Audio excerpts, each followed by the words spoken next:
I must start by addressing the Honorable Prime Minister Shri Narendra Modi, who is going to address this in a few moments from now. And of course, seated amongst us, all the dignitaries, the members of the United Nations Department of Economics and Social Affairs, the UN-WGIC Secretariat, the international delegates from all over the world, esteemed participants. To begin with, a very warm namaste from India and good morning to you all.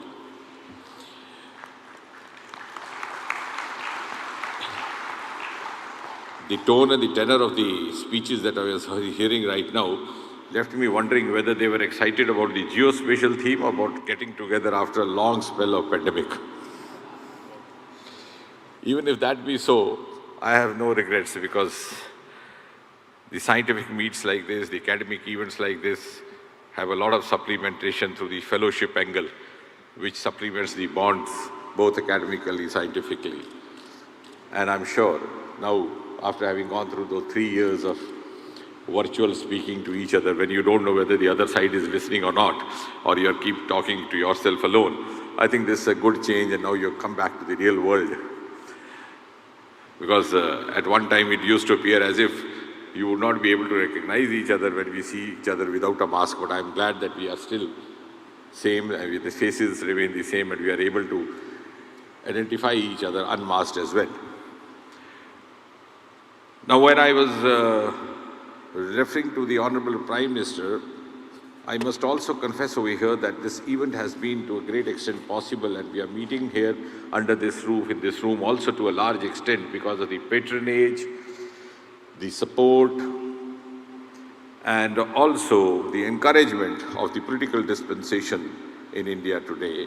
We never had a lack of talent, a lack of potential, but I have no hesitation to say that in the last 8.5 years, under Prime Minister Modi, this has been an era of a number of path-breaking initiatives, number of revolutionary decisions, and may I so say, breaking several taboos of the past. And one of the healthy consequences of these taboos of the past having broken up is that we are today conferring with each other on the theme of geospatial, because still few years back, Mr. Somnath, who's heading the Space Technology Department over here, would bear out that the space technology functioned under a wheel of secrecy, and it was the initiative of Prime Minister Modi that 3 years back we were able to open it for a wider participation of the industry, of the private players, which the media fondly described as the unlocking of the space by Prime Minister Modi. And soon thereafter, we had a new set of geospatial guidelines, the regulations which were not absolutely relevant, which were not absolutely necessary, were done away with. And as I see today, and all of us see today, the geospatial infrastructure essentially means the connectivity, convergence, and digitalization. And to that extent, I think with all these factors put together, India has been witness to a lot of dramatic advancement happening in the last 8 to 9 years, which is evident from the fact that we have jumped from rank 82 to rank 40 in the Global Innovation Index, which itself is a testimony to what I am saying.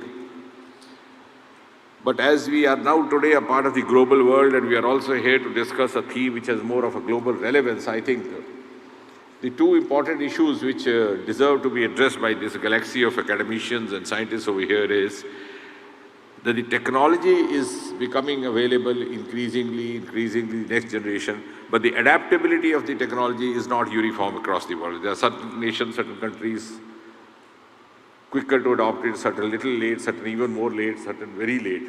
Maybe for whatever reasons, some of those reasons being domestically origined. But nevertheless, this is something, because if we have to proceed globally uniformly, we'll have to take into consideration. The second, of course, the realization, the more we do, that the geospatial and the world has, in large, has actually now graduated from the traditional definition of geospatial to the dynamic definition.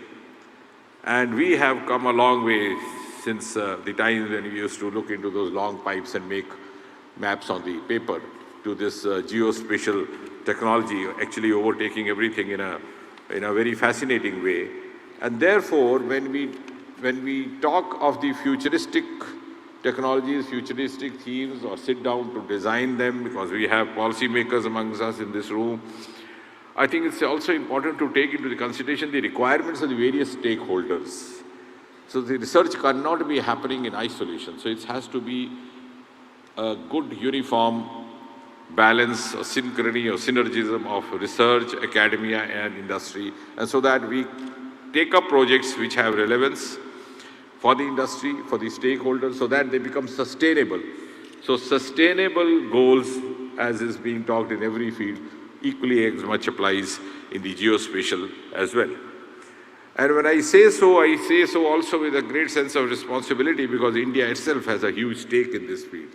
India's geospatial economy was estimated to be rupees 38,972 crore, which is equivalent to $47,612 million in 2021, and it is projected to rise up to 52,770 crore, or $64,468 billion by 2025, and would be in the process also generating employment and jobs for almost 1 lakh people to begin with.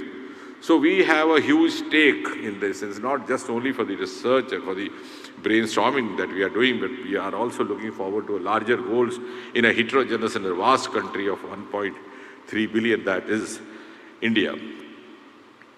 And therefore, I hope you will appreciate that India has been one of the earliest adapters of the geospatial technologies, and for which I must give credit to all the agencies which have very beautifully integrated with each other, whether it was the Survey of India, with the Geological Surveys of India, the National Atlas and Thematic Mapping Organization, which is by abbreviation popularly known as the NATMO, the Indian Space Research Organization, of course, the space technology headed by Mr. Somnath. And now, I think the technology is there. We also, to a large extent, know where we are applying it. We have done a beautiful experiment in mapping of roads, mapping of the land records under a program called Swamitva. So to my mind, I think the next challenge would be to have the human resource to handle this. And I'm glad, after a lot of effort, I was told that some of the universities here have started introducing courses in geospatial, because that is what would be required if we look forward to the next 2 decades or so.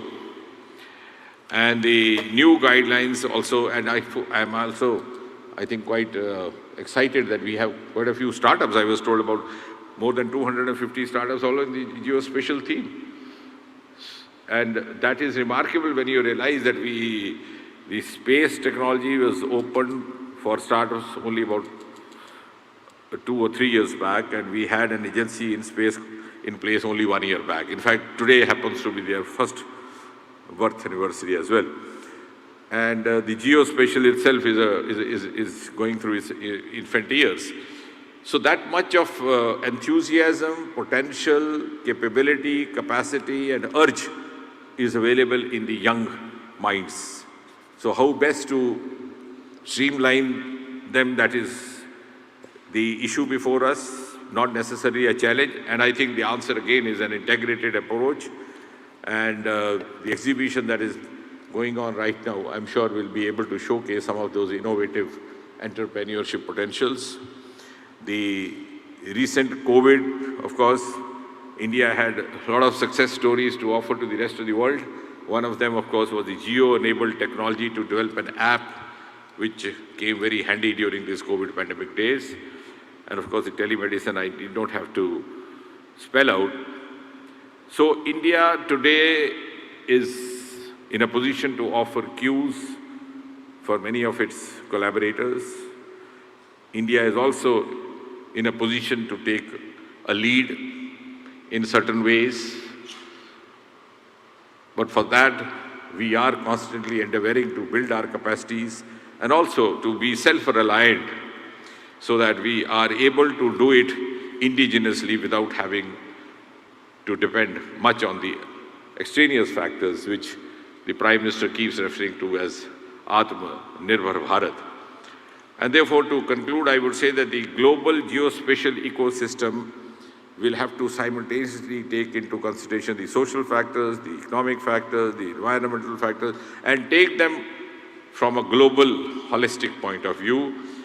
And in turn, as I said a few moments ago, make it an instrument of market transformation in order to make it sustainable, make them also possibly lucrative means of livelihood for some of the youngsters, with a potential to revolutionize the industry and potential also to revolutionize the global economy. And as India looks forward to next 25 years, when we turn 100 in 2047, we are also actually looking forward to play an important role as an important component of the global economy, of course, in which the latest technologies like the one being discussed today are going to have an important contribution to make.